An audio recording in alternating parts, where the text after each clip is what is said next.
الله الرحمن الرحيم يمحق الله الربا ويربي الصدقات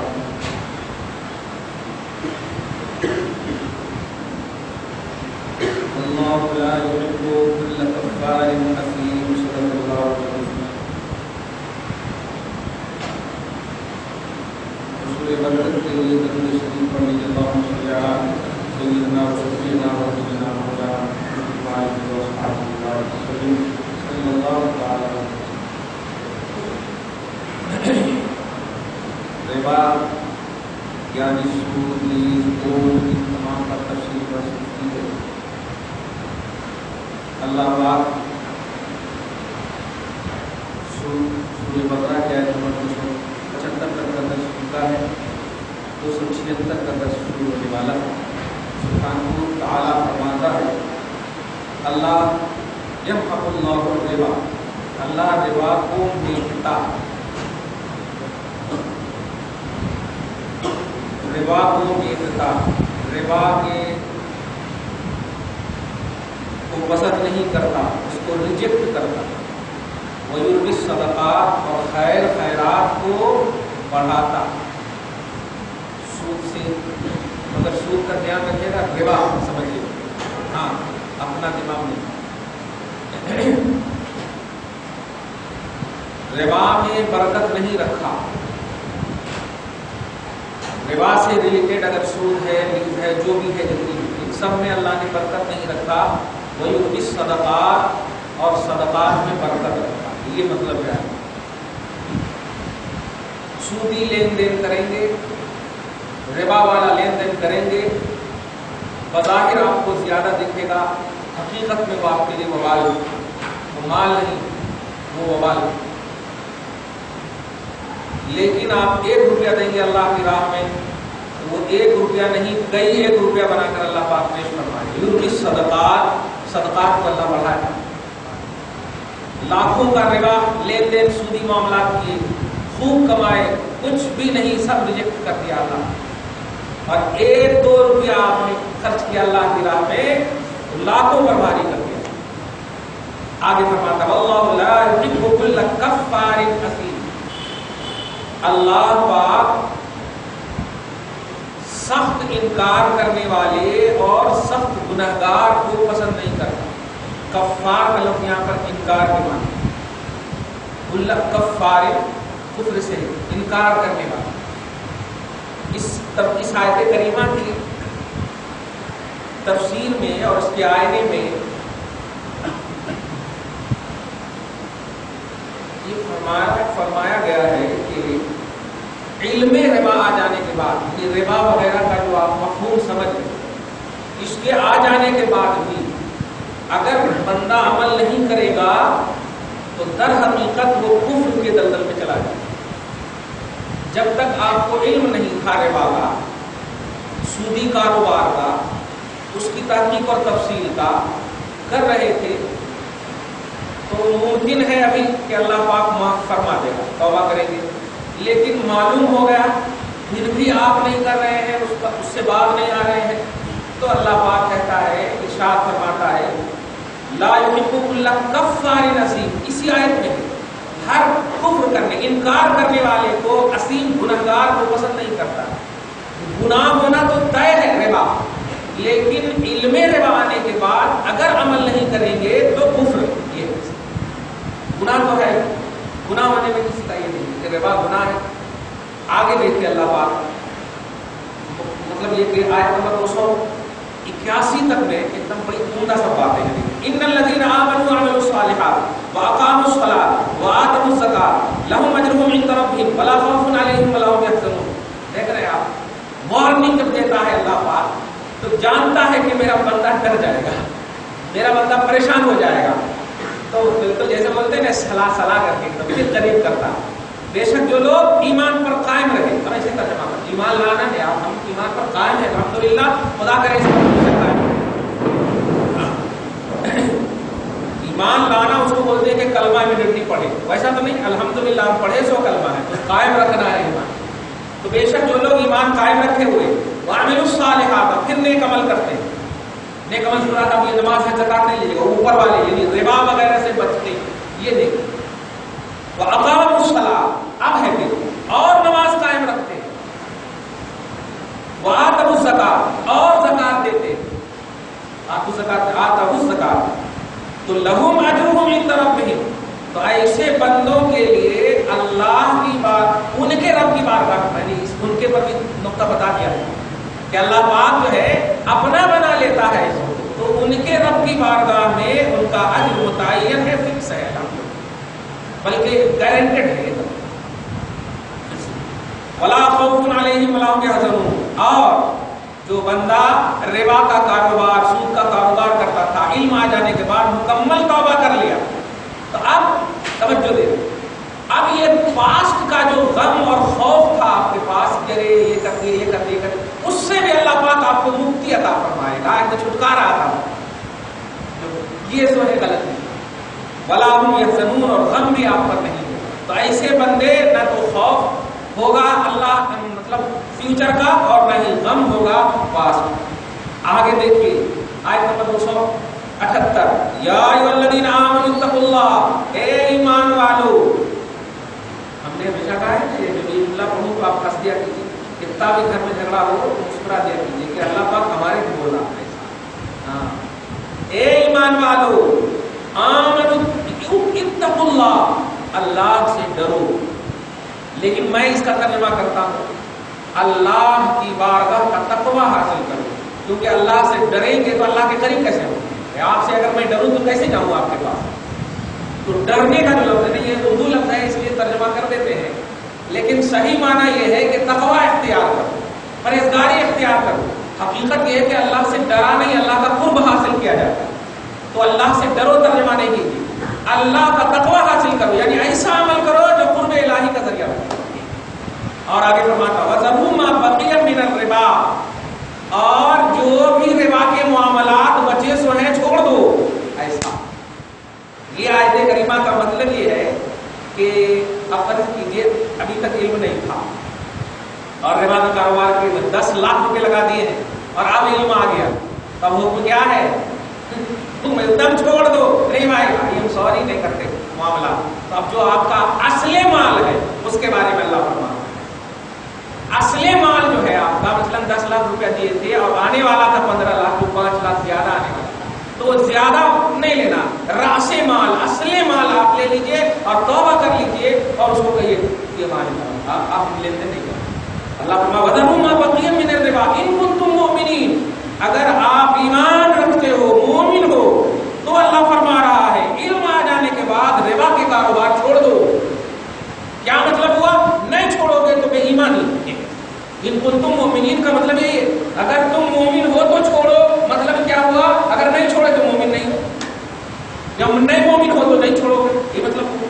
تو مطلب یہ ہوا کہ آپ کو چھوڑنا ہے یہ ایمان میں تھا. اسی کو بولتے ہیں کہ اعمال جب بندہ ایمان کی فکر میں کرتا تو قبول تو قبول.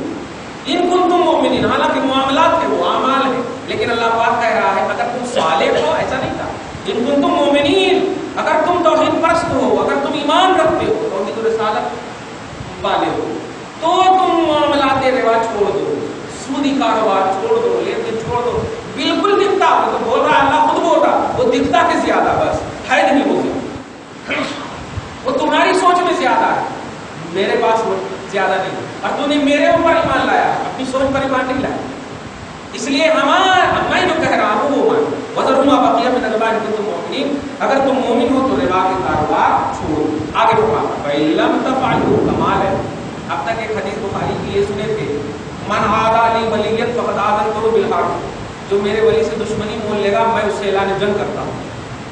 لیکن یہاں دیکھیے آگے کی آیت کریمہ اسی سے فَإِن لَّمْ تَفْعَلُوا اگر تم باز نہیں آؤ گے، اگر تم باز نہیں آؤ گے تو فَأْذَنُوا بِحَرْبٍ مِّنَ اللَّهِ وَرَسُولِهِ تو اعلان کر دو، اعلان ہے میری طرف سے، یقین کر لو اللہ اور اس کے رسول کی طرف سے حرب کا اعلان ہے، جنگ کا اعلان. سیم وہی جملہ فقط آذنتہ بالحرب. حرب یعنی اگر تم سودی کاروبار سے باز نہیں آؤ گے تو اللہ اور رسول تمہارے مد مقابل میں اپوزیشن بن بن کر کے آئے گا لڑنے کی. ارے کہنا یہ ہے کہ کیا لڑ سکتے اللہ سے؟ اصل یہ بتانا چاہ لڑ سکتے رسول اللہ سے؟ نہیں لڑ سکتے. مطلب یہ ہے کہ گئے رخصت ہمیشہ کے لیے چھوڑا. اللہ بھی گیا تمہارے سے, رسول بھی گئے تمہارے سے, یہ ہے. تو باز آ جاؤ, باز آ جاؤ. اور آگے دیکھیے وَإِن تُبْتُمْ, بڑا کیا کہتے ہیں وَإِن تُبْتُمْ, اور اگر تم باز آ جاؤ. حالانکہ اس سے پہلے ہی میں نے بتا دیا, لیکن فَلَكُمْ رُؤُوسُ أَمْوَالِكُمْ, رؤوس بولتے ہیں راس المال, اصل مال. 10 لاکھ روپے جو دیا تھا آپ نے اور اس پر جو انٹرسٹ آ رہا تھا, اس پر جو زیادتی آ رہی تھی ربا کی شکل میں, وہ چھوڑ دو. اصل مال فَلَكُمْ رُؤُوسُ أَمْوَالِكُمْ, تو تمہارا جو اصل مال ہے وہ تمہارے لیے ہے. لا تظلمون, نہ تم ظلم کرو, ولا تظلمون, اور نہ تم پر ظلم کیا جائے. تمہارا اصل مال لوٹا دیا جائے, جو 10 لاکھ ہے لے لو, نہ اس میں کمی ہو اور نہ اس سے زیادہ ہو. ظلم کہتے ہیں, ترجمہ سنیے گا, ظلم کی تعریف اب تک ظالم کا جو معنی ہے خالی غصہ والا سمجھتے ہیں, نہیں. ظلم کا اصل معنی ہے عربی میں وضع الشیء علی غیر محلہ, وضع الشیء علی غیر محلہ. جانتے ہیں حاجی لوگ جو صرف حج کر کے چلے آتے ہیں اور بارگاہ رسالت کی زیارت نہیں کرتے ہیں, رسول اللہ نے ظالم کہا ہے, حاجی نہیں. توجہ دیجیے, آپ ظلم کا ڈیفینیشن سمجھیے. ظلم کہتے ہیں وضع الشیء علی غیر محلہ, کہ کسی چیز کو اس کی اصلی جگہ پر نہ رکھنا, یہ ظلم. ایک دم اس کی چھوٹی سی مثال یہ قرآن پاک ہے, الحمدللہ. اب اس کا مقام ہے بلند جگہ پر رکھنا. اب اس کو اگر پستی میں رکھ دیے تو یہ اس پر ظلم ہے, اس پر ظلم ہے. رسول فرماتے ہیں جو حج کیا میرے پاس نہیں آیا تو ظلم ہے. مطلب حج کو میرے پاس لا کر رکھو, یہ اس کا عدل ہے. اور نہیں تو یہ ظلم کر کے جا رہے ہو, تم حج کر کے نہیں جا رہے ہو. کمال ہے. تو مقام حج جو ہے مصطفیٰ, دیکھ رہے ہیں, کہنا یہ ہے کہ جو اصل مال ہے وہ آپ لے لو, اور زیادتی تم پر بھی نہ ہو, زیادتی جس سے کر رہے تھے ان کے اوپر بھی نہ ہو. لا تظلمون ولا تظلمون, زبر اور پیش کا فرق ہے بس. لا تظلمون ولا تظلمون, تظلمون بولے تو نہ تم ظلم کرنا, ولا تظلمون, نہ تیرے اوپر ظلم ہونا. ایسا آگے دیکھیں, یہ پورا ہو گیا. وَإِن كَانَ ذُو عُسْرَةٍ, بڑی اچھی بات ہے, یہ ایک دم معاشرت کی بات ہے. تو ایسا لگ رہا ہے کہ ابھی جو بھی آئے دیکھ رہے ہیں. وَإِن كَانَ ذُو عُسْرَةٍ, اور اگر قرض خواہ سمجھے, قرض لینے والا, قرض لیا سو, اگر وہ زیادہ پریشان ہے, آپ کا قرض لوٹا نہیں سک رہا, تو فَنَظِرَةٌ إِلَىٰ مَيْسَرَةٍ, تو اس کو ایک آسان ایک مدت تک کے لیے مہلت دے دینا. اب یہ آیت کا ترجمہ ہوا. حدیث پاک میں آیا ہے کہ جو شخص چاہتا ہے کہ اللہ اس کا رسول اس سے راضی ہو, وہ اپنے قرض خواہ کو مہلت دے. اگر وہ ادا نہیں کر پا رہا ہے اور آپ جان رہے ہیں, لیکن مہلت کا یہ مطلب نہیں ہے کہ وہ جوا کھیل رہا تھا, شرابی ہے, کبابی ہے, وہ ادھر اڑا رہا, ایسا نہیں. واقعی وہ محنت کر رہا ہے لیکن دے نہیں پا رہا, تو آپ ایسا نہیں, آپ کو دینا ہے تو دینا ہے, کہیں سے بھی لا کے دینا ہے تو دینا ہے. آپ دیکھ رہے ہیں نا بھائی ان کی سچویشن کو, ان کے حالات کو. تو رسول فرماتے ہیں جو قرض خواہ کو, قرض لینے والے کو مہلت دے گا, اللہ رسول سے راضی ہوگا. اور ایک تو یہ بات, اور آپ دیکھ رہے ہیں کہ سچویشن ایسے ہے کہ وہ دے ہی نہیں سکتا, تو آپ کیا کریں گے؟ اتنا ٹارچر مت کیجیے کہ خودکشی کر لے یا مر جائے. آگے دیکھیے, وَأَن تَصَدَّقُوا, اگر تم ان کے مطلب جو قرض ہے ان کے اوپر مال میں سے کچھ معاف کر دو, کچھ لے لو, کچھ چھوڑ دو, خیر لکم, وہ تیرے لیے بہت بہتر ہے. ان کنتم تعلمون, اگر تم انجام جانو.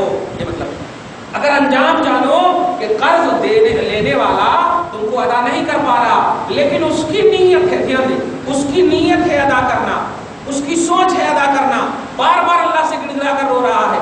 اگر وہ مر گیا کل میدان محشر میں, اس کی طرف سے قرض رسول ادا کریں.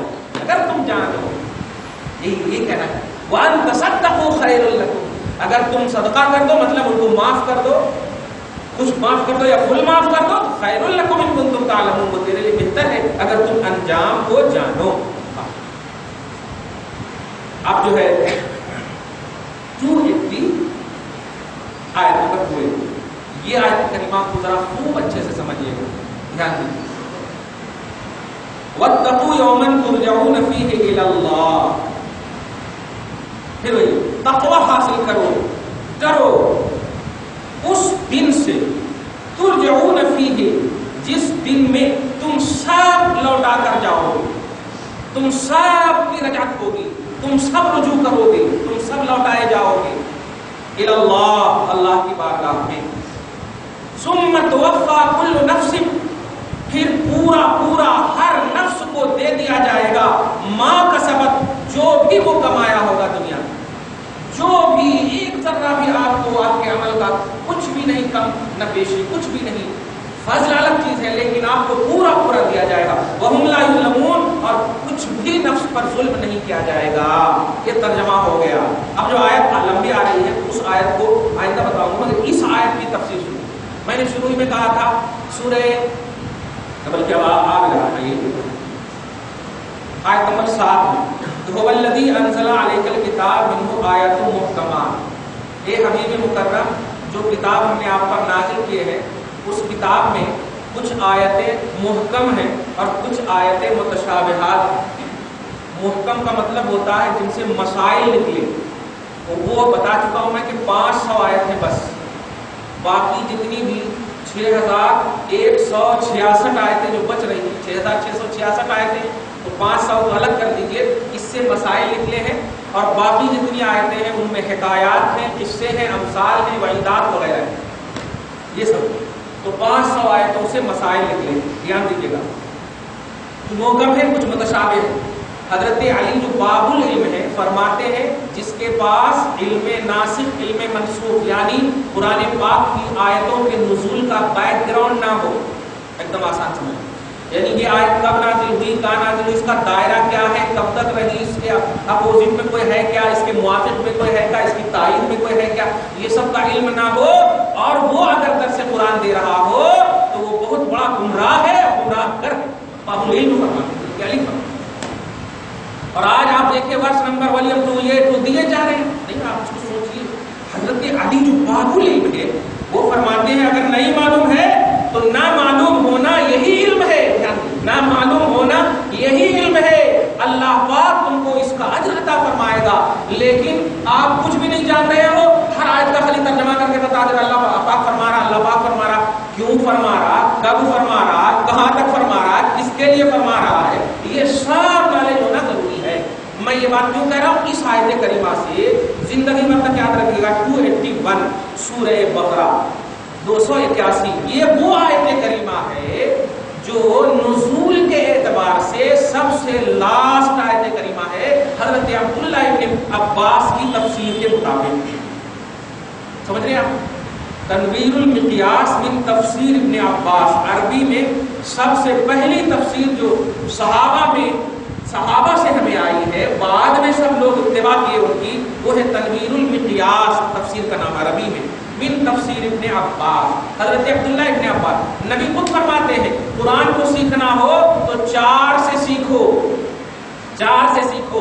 عبداللہ ابن عباس، عبداللہ ابن مسعود، عبداللہ ابن عمرو، عبداللہ ابن عمر. یہ عبداللہ، اس کو عباد لئے اربعہ بولتے، عباد لئے اربعہ یعنی 4 عبداللہ.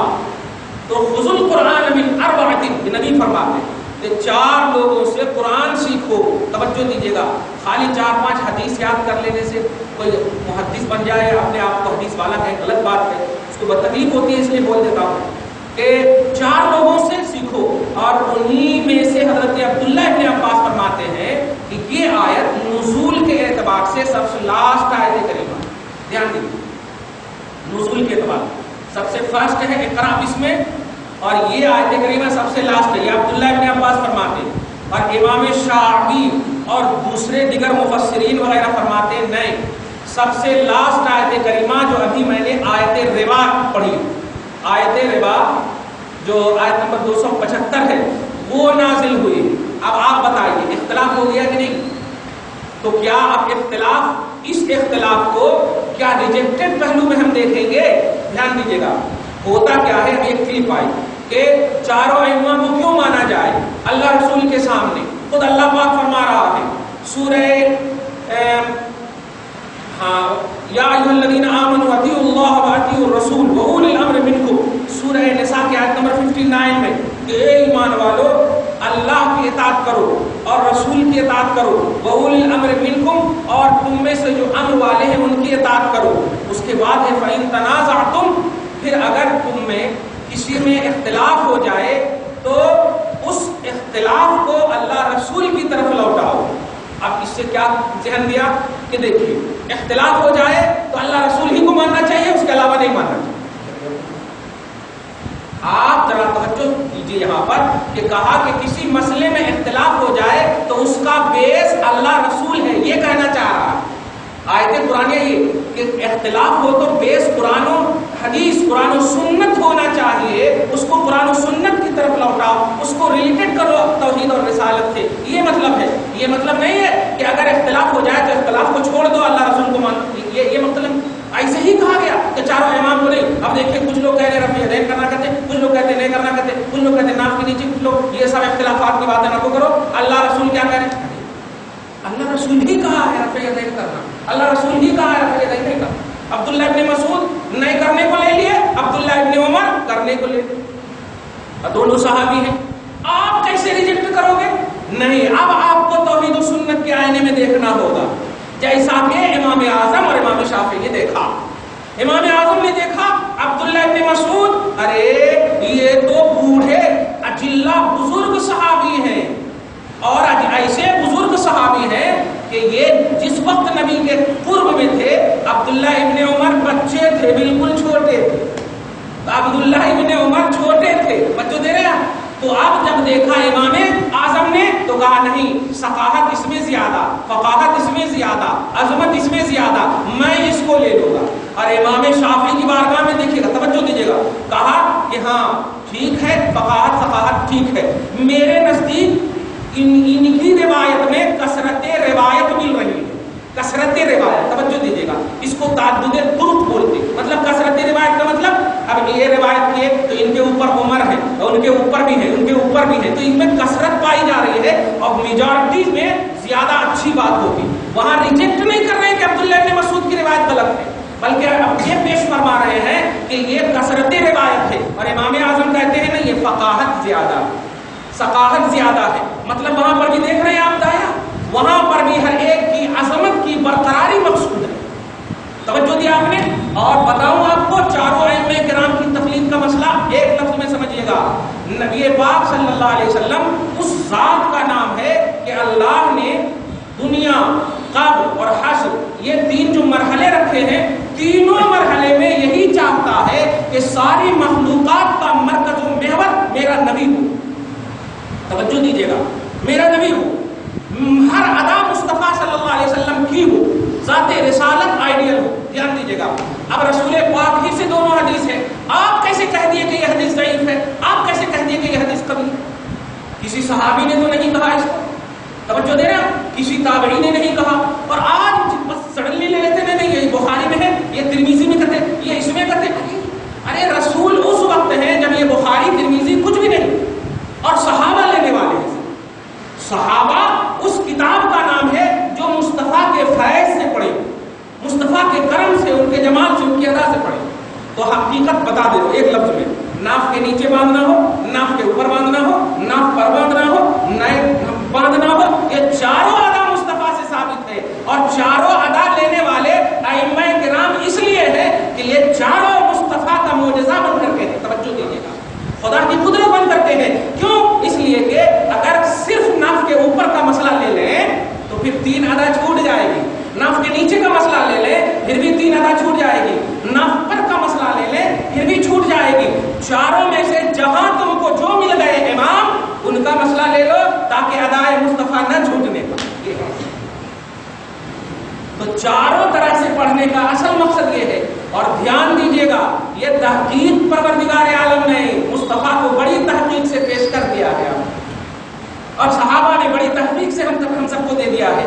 یہ آیت کریمہ توجہ دیجیے گا، امام حضرت عبداللہ ابن عباس نے کیا کہا کہ حضور صلی اللہ علیہ وسلم پر لاسٹ میں اتری، امام شافعی وغیرہ کیا کہہ رہے ہیں؟ نہیں، آیت ربا اتری ہے، اور دیگر لوگ کہتے ہیں کہ جو آگے والی آیت آ رہی، آیت مدائنت اس کو بولتے ہیں، یہ اتری ہے۔ اب آپ بتائیے آپ کو ریجیکٹ کرنے کا حق ہے؟ نہیں. اس میں اب تطبیق کیسے دیں گے؟ اس کو عربی میں بولتے ہیں تعارض ہونا. تعارض کا مطلب آیتیں آپس میں ٹکرا گئی. آیتیں آپس میں ٹکرا گئی کہ کون لاسٹ میں اتری ہے. تو اب جب یہ ٹکرا جائے تو پھر اس کے لیے توافق یا تطابق بولتے ہیں. شرع توجہ دیجیے, تطابق یا توافق بولتے ہیں, یعنی آیتوں کو اس کا پوزیشن عطا کرنا, اس کو ٹھیک ٹھیک فٹ کرنا, ٹھیک ٹھیک چسپاں کرنا. تو عبداللہ ابن مسعود نے جو کہا ان کو نبی سے یہی روایت ملی. توجہ دینا, امام شافعی وغیرہ نے کہا ان کو یہی ملی. تو ان کے نزدیک روایت کی بنیاد پر کہہ رہے ہیں وہ لاسٹ ہے, اور ان کے نزدیک بھی روایت کی بنیاد پر کہہ رہے ہیں وہ لاسٹ ہے. ایک دم آسان ہو گیا. مطلب ان کے نزدیک بھی حق ہے, ان کے نزدیک بھی حق ہے. ہم نہیں کر سکتے فیصلہ ہمارے پاس. ایک دم اور آسان کر دو کہ دیکھیے اب یہاں پر میں سمجھو رہتا آپ کا کنیکشن ہم سے, تو اب جتنے بھی معلومات ہیں تم چھوٹی سی مثال, اور ایک عالم جو ہے 100 کلومیٹر دور پر رہتا ہے, 100 کلومیٹر دور پر رہتا ہے, وہاں کے لوگ بھی ہیں ان سے ریلیٹڈ, وہاں جڑے ہوئے. اب وہ بھی بتا رہے ہیں قرآن و حدیث اور ہم بھی بتا رہے ہیں قرآن و حدیث. اب آپ کبھی ٹکراؤ ہو جائے ہماری اور ان کی بات میں, تو ماننے والے کی ذمہ داری یہ ہے کہ بھائی ہم نے تو ان سے یہی سنا ہے اور وہ بھی کہے ہم نے ان سے یہی سنا. یہ ذمہ داری ہے اصل بات. ہم بلیور ہیں, ہم فالوور ہیں, تو بلیور اور فالوور کا یہی ہونا چاہیے. آپ ڈائریکٹ قرآن و حدیث سے مسئلہ ہرگز نہیں نکال سکتے, اس لیے کہ آپ کو نکالنے کے لیے عربی کا علم ہی نہیں, گرامر کا علم ہی نہیں, قرآن کی آیتیں کتنی محکم ہیں, کتنی متشابہات ہیں. میں ہمیشہ کہتا ہوں 80 کوالٹی ہے قرآن کی, 80 کوالٹی. اب اس کی چھوٹی سی بتا دو سر میں درد ہو جائے گا, اور ہم درد ہی لانا چاہتے ہیں. ایک چھوٹی سی بات بتا دو کہ قرآن کی آیتوں میں ظاہر ہے, محکم ہے, مفسر ہے, حقیقت ہے, مشترک ہے, مؤول ہے, نص ہے. جملے بول رہا ہوں تو کیا کہہ کے بولنا چاہیے, تو یہی ہم لانا چاہ رہے تھے. یہ سب جو کوالٹی ہے یہ کل 80, پہلے 20 کوالٹی بنتی, پھر 20 کو جب 5 میں ضرب دیتے, 4 میں ضرب دیتے تو 20 چوکے 80 بنتی. تو 80 کوالٹی. کچھ آیتیں متشابہ, کچھ آیتیں محکم, کچھ آیتیں دونوں کبھی کبھی, کچھ آیتیں مفتوح الف لام میم, آیتیں مقطعات, حروف مقطعات, کوئی ترجمہ نہیں جانتا. اس کا مطلب یہ ہوا نا کہ قرآن میں آیتیں کچھ ایسی ہیں جو ایسی ڈیفیکلٹ ہے کہ بڑے بڑے مجتہد نہیں, بڑے بڑے معلم, بڑے بڑے محقق نہیں بتا سکے. تو آج سڈنلی کیسے آپ ترجمہ کر دیں گے؟ اللہ سبحانہ فرما, اللہ سبحانہ فرما. نہیں, علم, بیک گراؤنڈ کا علم ہونا ضروری ہے. ایک تو یہ بات کی کہ سب سے لاسٹ آیت کریمہ حضرت عبداللہ ابن عباس کی تفسیر کے مطابق یہ اتری. اب ذرا دھیان دیجیے گا, سورہ مائدہ آیت نمبر 3 میں, سورہ مائدہ میں آیت پڑھ دوں. الیوم اکملت لکم دینکم واتممت علیکم نعمتی ورضیت لکم الاسلام دینا. ترجمہ یہ ہے, عرفات کے میدان میں اللہ کے رسول پر یہ آیت کریمہ اتری. ارشاد فرمایا رسول پاک نے, اے لوگوں سنو, توجہ دیجیے گا, زبان خدا زبان مصطفیٰ, دھیان دیجیے.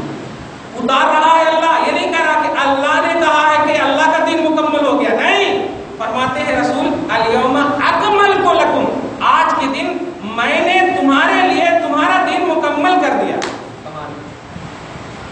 میں نے تمہارے لیے تمہارا دین مکمل کر دیا ہے. واتممت علیکم نعمتی, اور میں نے تمہارے اوپر اپنی نعمت پوری کر دی ہے. ورضیت لکم الاسلام دینا, اور میں نے تمہارے لیے اسلام کو دین کے اعتبار سے پسند کیا. یہ 3 باتیں, 2 بات پر رہنے دیجیے, میں نے تمہارا دین مکمل کر دیا. اب ایک لفظ آتا, آپ یوٹیوب وغیرہ پہ ماریے, ایڈیٹنگ ان اسلام, اسلام میں ایڈیٹنگ.